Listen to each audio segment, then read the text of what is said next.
Up next, Eddie, Alex, Michael, and David with the biggest heavy metal number one of the 80s. Casey's Coast to Coast.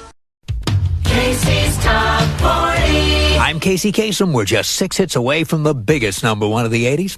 Here's the biggest heavy metal hit of the decade, a song that began with a tune Eddie Van Halen wrote and recorded at home one night in a synthesizer. 2 years later, David Lee Roth took Eddie's cassette and wrote the lyrics all over Los Angeles.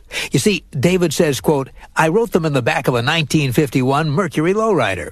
One morning I called up Larry the roadie and told him to bring the car. He showed up after lunch and drove me all through the Hollywood Hills and up the Pacific Coast. I just sat in the back seat, taking in the sun, and wrote it all." Well, after David rode all over Los Angeles, the band Van Halen rode those lyrics and that tune all the way up to the top of the chart. They did it in 1984 and scored the 6th biggest number one of the decade.